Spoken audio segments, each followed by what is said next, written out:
Alo cả nhà, coi tiết rơi nha. Tiết rơi nguyên đêm hồi hôm nè.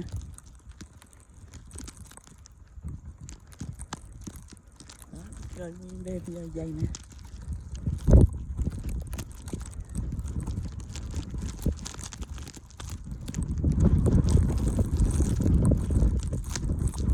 Bão đó, thời tiết khô bão. Bão nguyên đêm hồi tối hôm qua tới bây giờ sáng nè. Bây giờ là 7 giờ rưỡi sáng nè. Coi bão tiết nha. Tiết bây giờ vẫn còn rơi nè.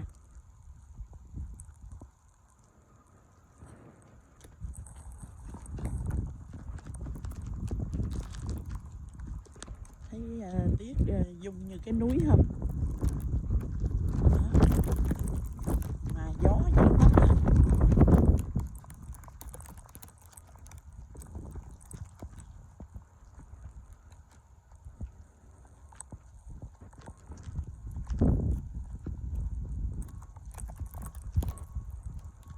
Wow. Nghe xe tút tút ngoài lộ lớn không? Đang cào tiết đó. Họ cào ở ngoài đường lớn trước cho xe bớt, xe cộ rồi họ đi làm được cho nó lưu thông đó. Còn đường nhỏ như cái đường nhỏ này thì chưa có cào.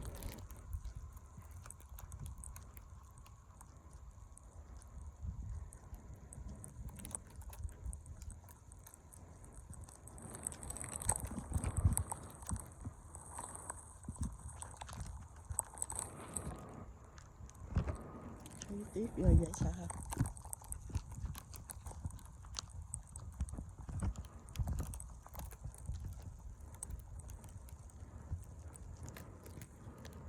Bây giờ là đang bão tiết đó, nên trời nó âm u mịt mù vậy nè, không có thấy rõ đâu.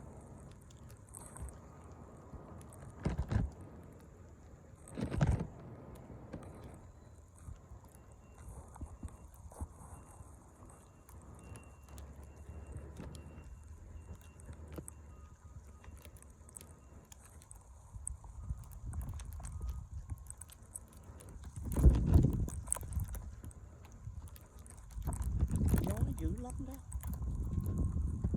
Nhìn có tiết nó bay kìa. Trời mà không bão á thì tiết nó rơi xuống cục bự bằng đầu ngón tay vậy đó. Nó bay bay đẹp lắm. Nhưng mà trời mà bão á thì nó như vậy nè. Tiết nó nhuyễn nhuyễn nhưng mà nó gió nó thổi mạnh đó nên nó bay dữ lắm vậy nè. Nhìn có chiếc xe bên kia kìa. Tiết nó đầy đó.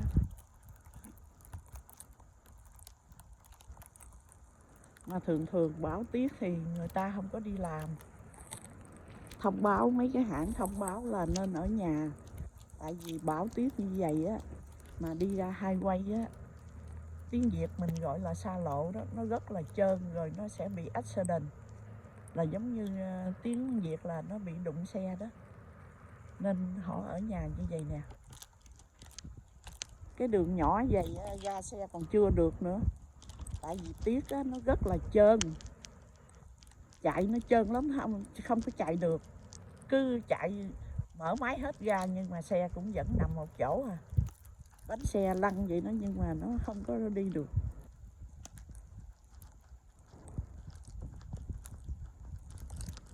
Ở Canada này là thường mùa đông mà bão tiết thì công nhân học sinh đi học đồ tất cả đều nghỉ. Tại vì nguy hiểm. Con nít đi học cũng nghỉ mà lớn nói chung là trường học là đóng cửa hết. Rồi hãng xưởng cũng đóng cửa luôn.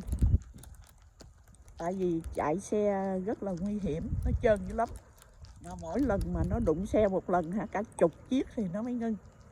Tại vì thắng không có được, nó rất là trơn. Nó xốp vậy đó mà nó trơn lắm.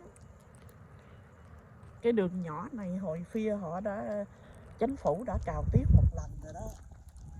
Mà bây giờ vẫn nó đầy như vậy nè. Nguyên đêm rồi tối hôm qua với sáng này mà tiết chưa ngưng đó. Nhìn kìa. nhìn cái cây này thấy dễ sợ không? Thấy gió không? Wow, gió bay.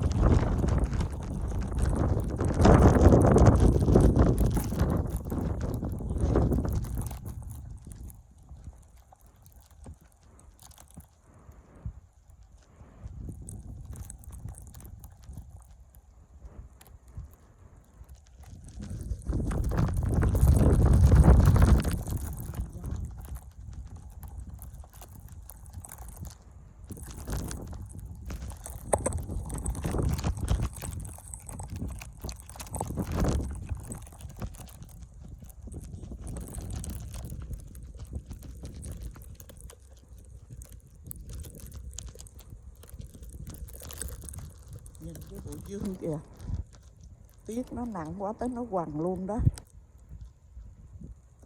nó đóng đó, mà gió thổi như vậy nó đã bay hết một mớ rồi đó, mà nó cũng vẫn còn đóng tại vì nó lạnh lắm, nó trừ tới 6-7 độ lận, nên cái nào mà nó rớt xuống là nó bám được là nó bám luôn.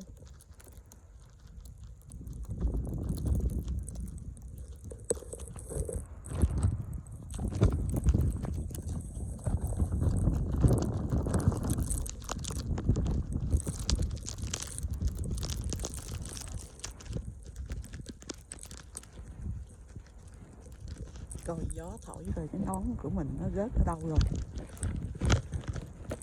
kìa, nó rớt ở dưới rồi kìa đó, gió thổi rớt cái nón rồi.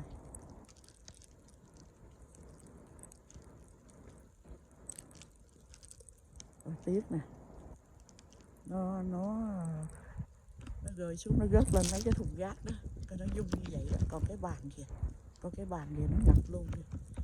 Tiếc này nó rơi khoảng này chắc trên 5 tấc á, chứ không ít đâu. Nè, nhìn nè.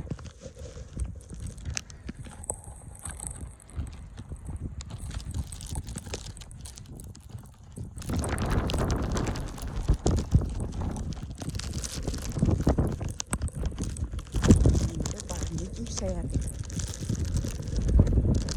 Tiếc nó ngập luôn.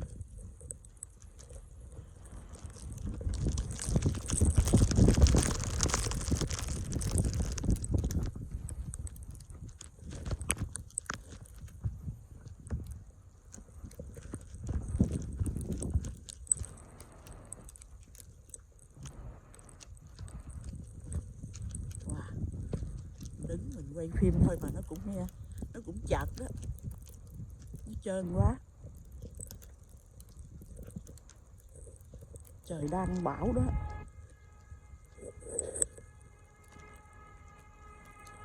Ủa sao bị còi hú vậy ta? Báo động gì vậy?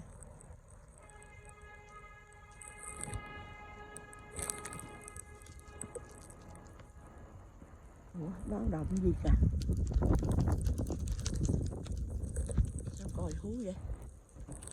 Giờ lộ lớn quay ra ngoài kia còn không thấy luôn mà. Trời mịt mù hết. Rồi, vậy đi ha. Bye bye cả nhà nha. Bye bye. Nhìn tiếc nè.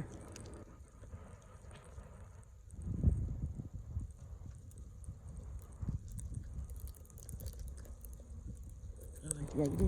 Bye bye cả nhà. Bye bye.